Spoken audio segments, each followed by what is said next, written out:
Welcome to Georgetown Geographic, where we explore the unique natural features that make our area great. Do you like boating?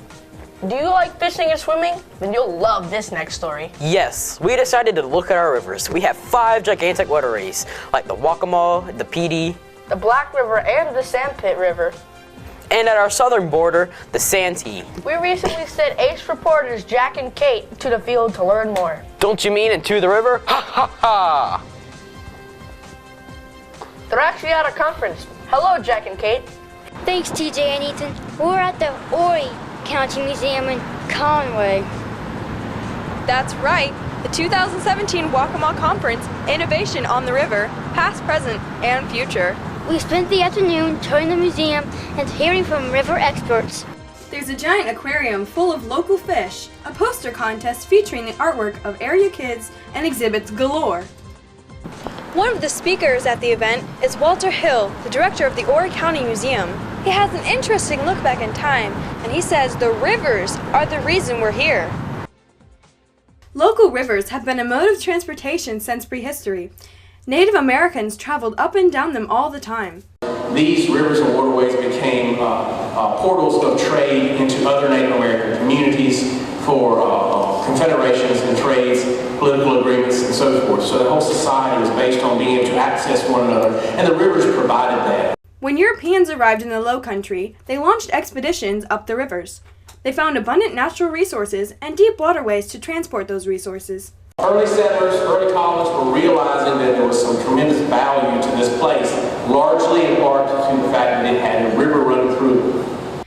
As the area developed, civil engineers quickly realized that there were way too many rivers to bridge. For hundreds of years, it was easier to get around by water than by land. Waterway travel was the easiest and most economic way to travel. So instead of trying to build a roadway infrastructure through this county, they were taking advantage of the riverways to establish boundaries and borders with a lot of old plats that are going to be established by run of the creek or high tide marks. Early maps make it easy to see the importance of local rivers. See, the very earliest settlements all took place, boom, boom, boom, boom, boom, boom, on those waterways. People came into Georgetown, into Charleston, but they always made their travel inland, typically by waterways, and they established their communities and townships on those waterways.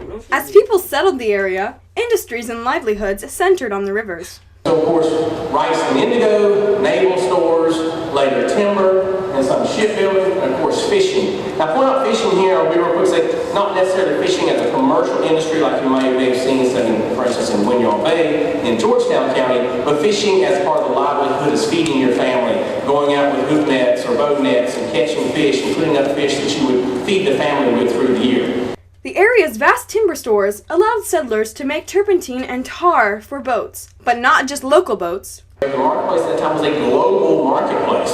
So the entire world's shipping, the entire world's navies were all wooden vessel type, wooden vessels that would be relying on these naval stores, turpentine and tar, to maintain the integrity, safety, and preservation of those wooden vessels. The timber industry used the rivers to float logs in and processed wood out.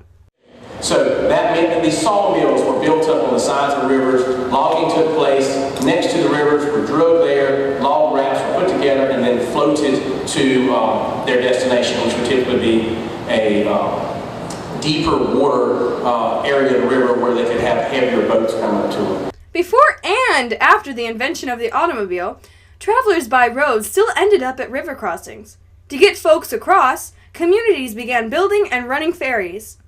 Here it was a very small vessel that you could put a small wagon, mule or two, maybe half a dozen cows, and travel across the river by hand. So they were either poling or more often pulling themselves across on a rope that would be anchored on both sides of the river. Today, the Intracoastal Waterway, which includes the mighty Waccamaw River, enables thousands of barges and private vessels to travel up and down the East Coast. Colonists were dreaming about the Intracoastal Waterway from the earliest days of settlement. The waterway was a colonial dream, was realizing that if we could build an inland water system, colonial goods and products and merchandise and people could travel safely up and down the east coast of the United States, or the English colonies. without fear of pirates and French and Spanish attacking them or hurricanes sinking the vessels. They could move goods up and down.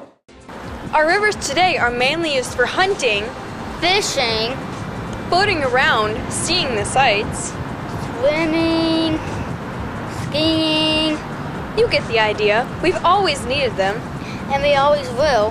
Back to you, TJ and Ethan. Thanks, Jack and Kate. This has been Georgetown Geographic. I'm TJ. I'm Ethan. See you next time. Hey, you want to go skiing? Yeah, let's go skiing. I really want to go skiing. Yeah, let's get hot chocolate and go skiing. Let's fall. Why hot chocolate? But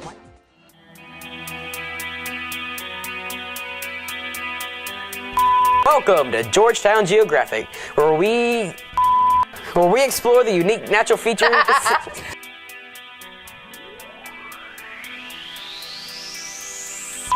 Are the reason we're here.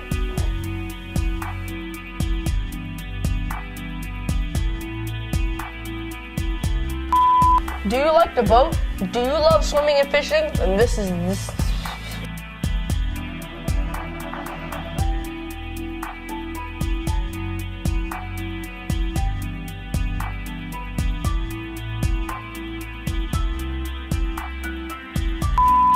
We're at the Horry County Museum. Ori, like Oreo. We're at the Horry County. Dig in. Ori. Thanks, TJ and Ethan. We're at the Horry County Museum in Conway.